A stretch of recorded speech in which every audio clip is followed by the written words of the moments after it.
Bueno, les propongo ahora ver un poco bueno, vamos a seguir dentro del mundo de la empresa, la producción y sus costos, también sus beneficios, y voy a avanzar un poco más en esta idea, y vamos a empezar a tocar ahora el tema de costos, que ya trabajamos más sobre productividad, ¿sí? Productividad, que tiene que ver con la parte cuantitativa de la producción y la técnica y la forma de producir y los insumos que utilizamos. Y ahora le vamos a empezar a agregar el componente monetario y vamos a empezar a estudiar los costos. Entonces, la última clase algo yo les había adelantado y hablé que el costo contable versus el costo económico, ¿sí? Donde sabemos que el costo económico es igual al contable más el costo de oportunidad. Es decir, que el costo económico siempre es mayor porque incluye el costo de oportunidad. El contable no lo hace, ¿sí? Vamos a ver después ejercicios en los prácticos que les voy a subir para que puedan ver este tipo de cosas. Y que los podemos clasificar a los costos según el plazo en el que estemos hablando, es decir, de corto o largo plazo, en fijos o variables. Fijo significa que no varía en función de la cantidad producida. Y los variables significa que varía en función de la cantidad producida. Tenemos que tener en cuenta que esta clasificación entre fijos y variables tiene sentido cuando hablo del corto plazo. Porque en el largo plazo se supone que todos los costos son variables porque se supone que yo puedo ampliar mi fábrica o ampliar y modificar mi limitante de costos fijos, ¿sí? Eh, entonces, la clasificación obviamente va a depender de cada emprendimiento porque depende de donde me pare. Si una empresa, un costo que es variable para una empresa puede ser fijo para otra y viceversa. ¿Sí? Va a depender de cada uno, por tanto es relativo. No, es que no hay una ley que establezca cuáles son los costos fijos y cuáles son los variables. Entonces, sigamos en esto de costo, pero vamos a empezar a plantear algunas ecuaciones. CT significa costo total. Y en economía decimos que el costo total es igual a la sumatoria del costo variable más el costo fijo. ¿Mm? Vamos a ver a su vez que el costo total está integrado por estos dos costos, ¿sí? Costos variables totales serían y costos fijos totales.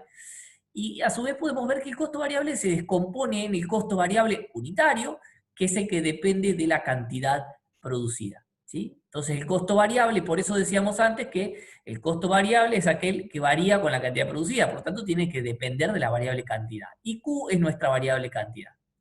Entonces, fíjense que ya modifiqué la ecuación. Y la ecuación y la función de costo total es igual al costo variable unitario, ¿sí? De la materia prima, puede ser, por ejemplo, o en general unitario, multiplicado por la cantidad producida. Es decir, que el costo variable, si produzco más, va a ser más grande, si produzco menos, va a ser más chico. En cambio, el costo fijo no depende de la cantidad, por lo tanto, siempre va a ser fijo y siempre va a ser el mismo, lo voy a tener que pagar siempre. ¿Está? O se va a cargar siempre, digamos, el costo, para decirlo más precisamente. Acá yo voy a hacer una asociación a matemática y después les voy a hacer una referencia cuando levantemos este supuesto. Por ahora vamos a hablar de que estamos en función lineal. ¿Sí? Ustedes lo están viendo en matemática, yo hablé con el profe. Entonces, de alguna manera yo voy a tratar de plantear todas estas ecuaciones como funciones lineales. ¿Por qué me doy cuenta que es una función lineal? Porque la variable independiente, que ustedes la suelen conocer en matemática como x, acá la llamamos q, está elevado a la 1. ¿Sí? Por lo tanto, su gráfica va a ser una recta. ¿Sí? Entonces, si avanzamos, vamos a ver que la gráfica de esto va a ser una recta.